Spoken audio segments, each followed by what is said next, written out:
Willow Creek Springs presents Healthy Living with your host, Joe Grumbine.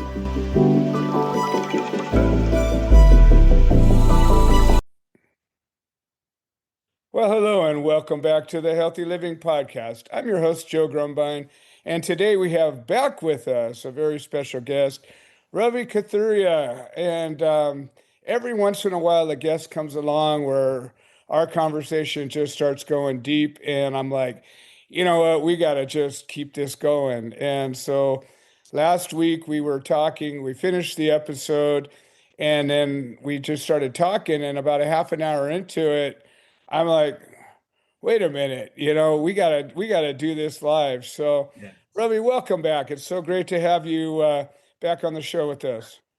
Oh, absolutely, Joe. My pleasure. Thank you for having me back. I enjoyed our conversation last time, and especially our conversation post the podcast, right when we were just Yeah, talking, and I was amazed to hear about your journey of overcoming cancer, and I think yeah, so many people need to listen to that and benefit from it.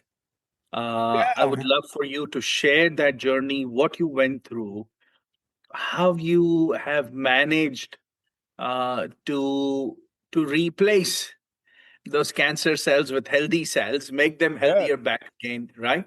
And how absolutely. have you redirected, retargeted, rechanneled cancer to becoming healthy again?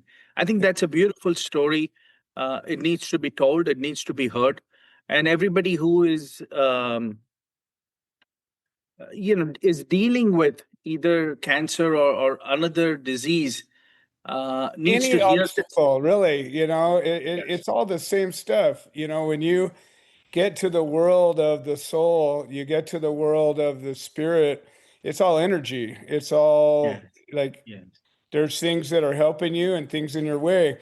And it doesn't really matter. It could be cancer, it could be an addiction, it could be a bad habit, it could be a bad attitude, it could be a bad relationship. It's Yeah. really it's all the same. Yes, it really is. So tell us, Joe. Tell us from the very beginning uh, Yeah. about what how you discovered it, and what was your reaction to it? How did you respond to it? Sure, Right, sure. the challenge comes up in your life. How do you respond to it? Well, and this has been a crazy story. Like, when I was sharing it with you, I was really sharing from the perspective of yours and my journey were not that different.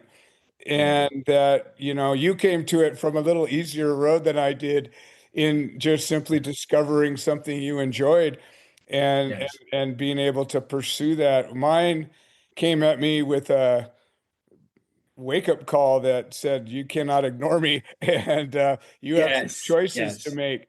And Yes. a preface to all this, and I'll probably add some pieces that we didn't talk about, is, and I think I mentioned I have a nonprofit where we have a 2.5 acre botanical garden here, and we use it for healing. And my wife and I have been working this property for 30 years. And we started the nonprofit about 3 years ago, and about a year and a half into it, everything's going well. Like we got these programs working with mental health patients, special needs patients, healers are Yes. coming in, and we're doing retreats and all this wonderful stuff.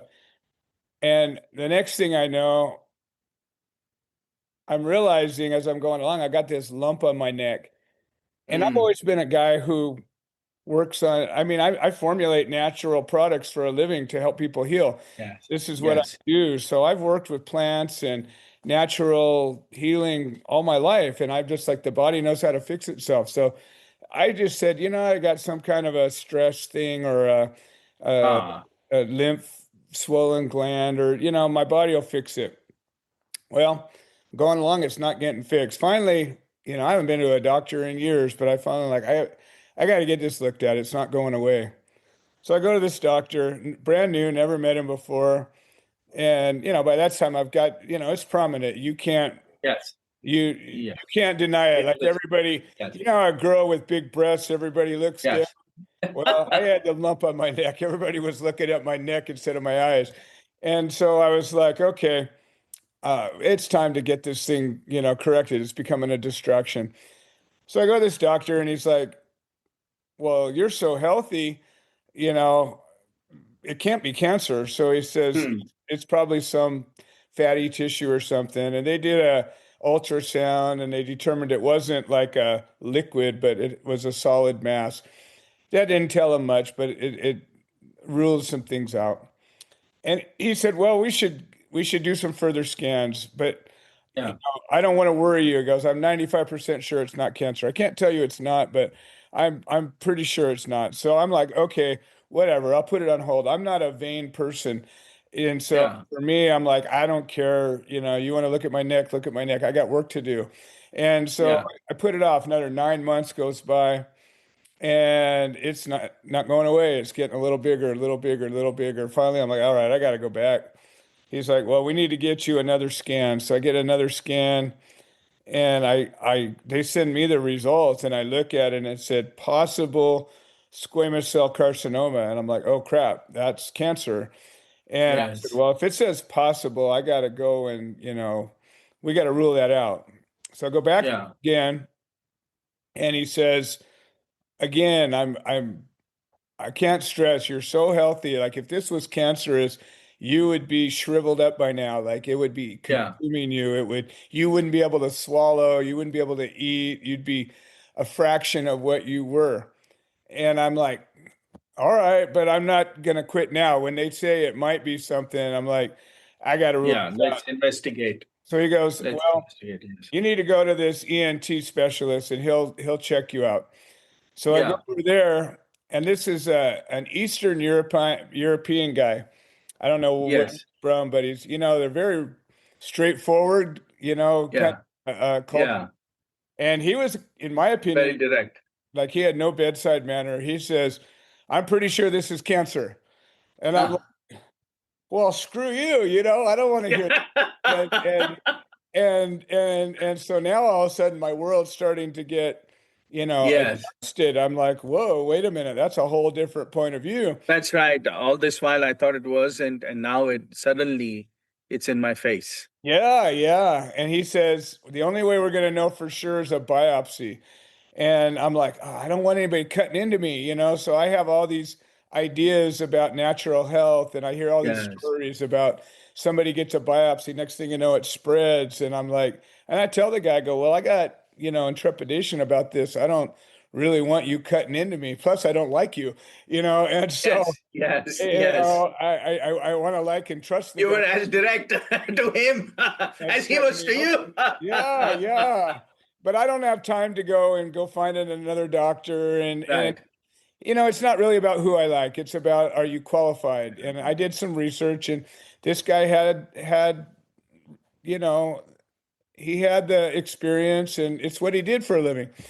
And so Yeah. he says, well, there's three kinds of biopsies. You can get a little needle punch, or you can get a larger needle punch, or you can get a piece taken out. And he says, if we do a little needle punch and we don't get the right piece, it won't tell us what we need to know, or it might give Mm. us false results.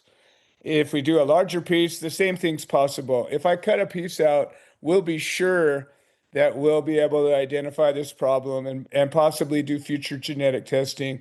I'm like, well, if you're going to cut me, just cut me. Do the one that'll do the most good, even if it Yeah. might do the most harm. At this point, I'm like, I got to take some chances here. I gotta Right. Right. have some faith. And I've always had a very strong faith. And so I've always said, well, I believe I'm here for a purpose. I know I'm working towards this purpose. And I don't believe that I'm going to just get like thrown to the wolves over something. So I says, go ahead.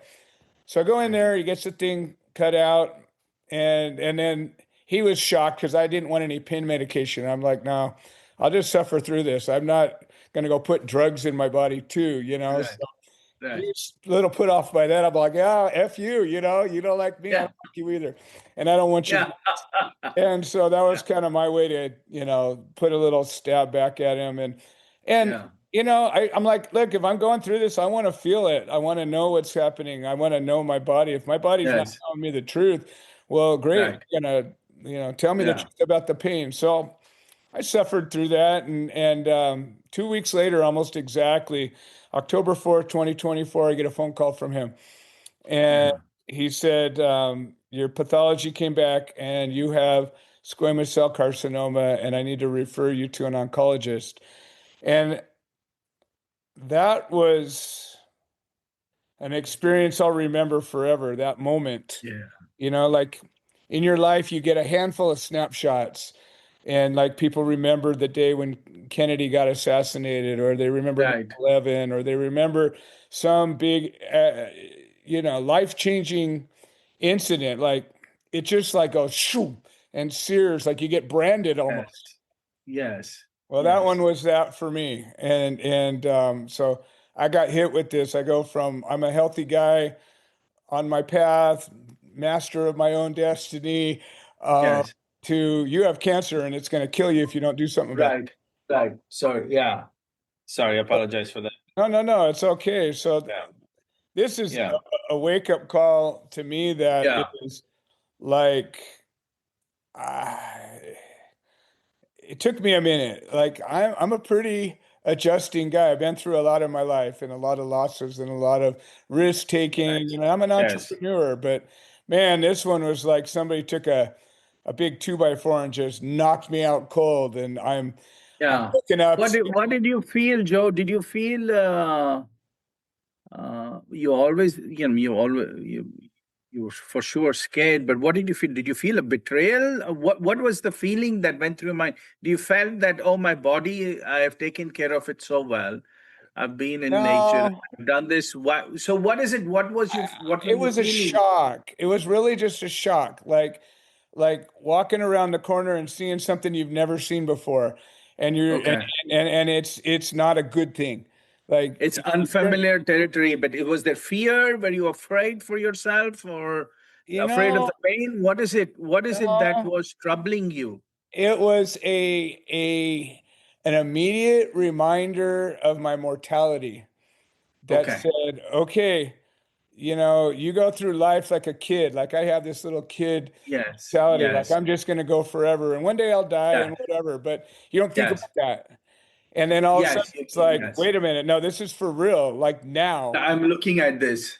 Yeah, I'm Yes. seeing like the end of my life. Like if I go and don't Yes. do something about it, I see a road that takes me right to the end of my life, and it's not a very long road. And so, Yeah. and not So, only that, Joe, do your listeners know how old you are I'm or how young 59 you years are? old. Yeah, You're 59? yeah. So I Yeah. was 58 when I got diagnosed, and in my Yes. opinion, I have plans to live 120. So like Yes. So you're only you're not even midpoint. exactly. I'm just coming into midlife right now. So I Yes. I got a Yes. lot of living to do, and I'm Yes. not like in any way, shape, or form thinking about, my end of life Yes. right now. And Yes. I feel like I'm just coming into my own. Like some people, some of the masters really came into their own in their 60s. That was like the time when they developed their philosophy or their understanding of life, and they began their work. And I feel Yes. for me, like Yes. that's where I'm at. I'm like I spent my whole life sort of training to learn to do the things I'm learning to do now, and then now That I'm you're able to doing now. begin Yes. teaching. Now it's everything has come into focus. Right. It has converged, and now you can be the most emphatic, the most create the biggest impact, right? Right. And I was right there, like with my nonprofit, and I was building a community. This Yes. podcast was starting to go. I was already about a year and a half into this podcast, so it was starting to guests were coming to me instead of me going out trying to find guests. And Yes. and I'm like, I was starting to attract medicine people and healers to the garden, and I'm like Yes. excited, like everything's happening. I'm Yes. working with Yes. different plant medicines and sweat Yes. lodge, and I feel like okay, it's all happening. Like my life's dream is starting to blossom, and then all of a sudden, wham! Yes. It's And it's Party pooper has arrived. Yeah. Well, and He said, don't stop my dance. Yeah. yeah, but I realized very quickly that I had to change my priorities. And I did a medicine called combo, and it's Hmm. derived from a frog. And Oh, what you do is, it's an indigenous medicine from South America. And you sit and you meditate and you pray and you do this little ritual. And then the medicine person burns little dots in your arm and oh, then wow. puts this medicine in these little dots. And what it does, it's weirdest thing in the world, but you feel it and it literally goes through your body and it like looks for the problem. Whatever the problem is in your life, and it goes here and here and here. And I felt it go into my neck. It went into these other places. And what it does is it makes you purge and you throw up. And then all of a sudden you feel hot, you feel cold. It like does all these things to your senses. And then you throw up and then you integrate it for the next several days. Then they take it off and then you go back and it comes back. It doesn't last very long, maybe a half an hour or so. And then you go back and you come back to your regular life. But what happened to me, I became aware of all these things in my life that had to go. And Yeah. I had a business that I had an office and a warehouse and all these employees. And I had all these relationships that I made excuses for and spent a lot of time with. And I had all these things in my life. And all of a sudden in my mind, I'm like, all this stuff has to go. They And were not core to you. yeah, they didn't serve me. And not only did they not serve me, but I became Yeah. aware that if something doesn't serve you, it's taking Yeah. from you. So like if you have a relationship, like you and I have a relationship now, and when we talk, I feel like you're giving me just as much energy as I'm giving you. And so we Yes. just share. It's I don't walk Yes. away tired. I don't walk away. Yes. I feel Yes. good. And Yes. that's a healthy relationship, even though we've only known each other for a few hours.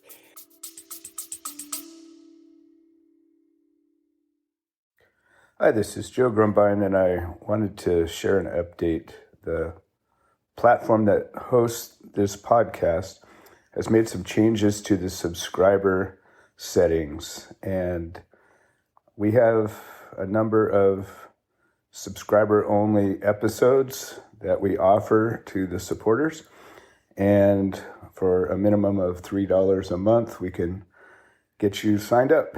And if you're already signed up and you're having some kind of trouble locating these episodes in the other platforms, I would say maybe the best answer is to unsubscribe and then resubscribe. I'm sorry for the hassle. I don't have any way to make a change, but I'm very grateful for all the support. Thank you.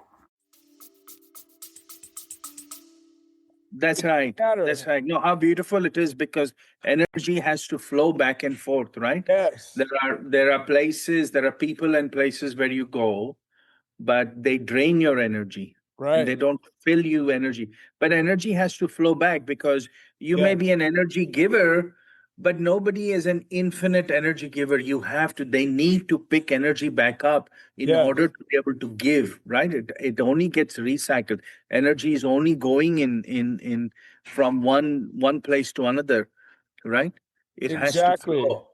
Well, and it's interesting because with the Gardens of Hope, I'm working with a number of different, I don't know, we can call them healers, medicine people, shamans, whatever you want to call them. Yes. Most of them are very humble people. They don't want to give themselves a title, but they're just Yes. people like you trying to help. But Yes. what they do How a lot of beautiful. God times is bless. they give themselves away too much. And Yes. I watch them Yes. after they do a ceremony and Yes. then you just tell they're exhausted. I'm like, well, come back Yes. here and heal. So like Yes. for You my need to replenish. The healers need to replenish yeah, themselves. It and is so important. I Yes. recognize that. So I said, well, my garden is to help heal the healers so that they can continue to heal. But meanwhile, in my mind, I'm like, So oh, how did you find this drug, this frog drug? How did you find it? I mean, how did what somebody tell happened you? was this is a crazy story. And, we're only going to probably get through part of this conversation. We'll just keep going. And the next Yeah. time we'll continue it. But I've been trying to build a community of healers for the longest time. And we did this event with my next door neighbor in the business. And he was a guy who made the medium that they grow mushrooms from. And so he was working with medicine. I was working with medicine. I didn't really want to do the event, but something told me do the event because it's a lot of work to host an event on your property. Have all these Yeah. people come in and it's chaos. Anyways, we had a little issues with the event in the beginning, and I said, you know what, keep going. Let's just do it. It's going to Yeah. bring us what we need. And one of the speakers, we had a number of speakers from around the world. People came and give presentations. And one of the speakers came and did a little podcast interview. And she was talking about, she's a Navajo medicine woman, and she was talking about preparation for medicine and integration afterwards. So it's like, people do a lot of, ayahuasca and peyote and all these different medicines, but they just go in and do it like a, bull in a china shop, and they don't think about preparing your body, preparing your mind, treating with Right. reverence and Right. sacredness. Right.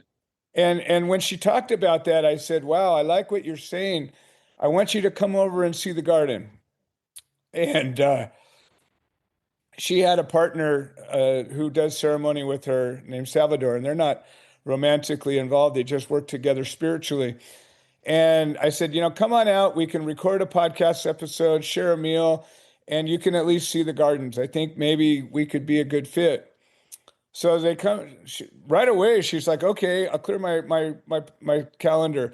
And she is like almost 2 hours away. It's not like she didn't live right around the corner. And about a week later, she comes out with her partner and one of the other members of her tribe.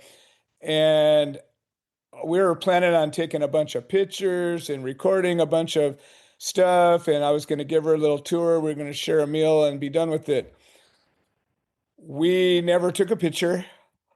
We never recorded a word. We just talked and shared a beautiful meal. And before I knew it, it was 9 o'clock at night. And I was like, wow, there's something here. And shortly after that, she called me back and she said, I'd like to do an ayahuasca ceremony just for a handful of people and try the gardens out, and we can just get to know each other. And I said, perfect. So the next weekend she came out, and I was already looking to do this medicine, and I had another practitioner that was planning to do it, but we hadn't scheduled yet. And I told her about that. She says, well, I can serve you combo. And I said, beautiful. Oh, wow. I'd rather you do it since we're getting to know each other. So we sat down by the side of my stream and we made a beautiful little space, a little beach on the side of my stream. And we created a sacred place and we did it. And that was our first interaction as a healer, and myself. And all three of them were there. And it was just beautiful. Like they were so connected to the medicine and they cared. Like they genuinely cared about helping me. And you could tell it wasn't just, going through a mumbo jumbo and saying some words and throwing some incense. It was like, I felt the connection of their energy. You felt the energy. What gave you the confidence to not try regular medicine, conventional medicine, or not depend on it as much and Initially, I mean, how do you I began the walk where making appointments. So when the doctor diagnosed me, I had to start making appointments with the oncologist. So I did. I was going down both roads parallel. So but it took me 3 weeks to get an appointment with the first oncologist. And so I wasn't going to wait. Yeah. So I already worked with cannabis medicine and I make oil, and I was going to go, okay, well, I've seen that help a lot of people's cancer. I was doing my own research. I was already on a no sugar diet. And so I knew that was going to be helpful. I started taking soursop tea. I started going and using some natural therapies that seem to be pretty commonplace. A lot of people were talking about doing these things. So, and they didn't have a negative side effect. So I said, well, Right. my scale that I put everything on is it likely to help me and can it Yeah. hurt me? And Yes. and so if the answer is it's likely to help me, but it really can't hurt me, then I'll probably try it no matter what and Yes. give it a shot. Yes. If it is likely to help me and it probably won't hurt me, but it might, then I'll be a little more cautious, but I'll still probably try it. And as the risk starts to get higher and the reward starts to get less, I'm going to be less likely to want to try it. So I'm trying to be practical, but Yes. I'm also, I have an intuition, I have a connection with spirit, and I believe that I have answers inside of me that I can unlock.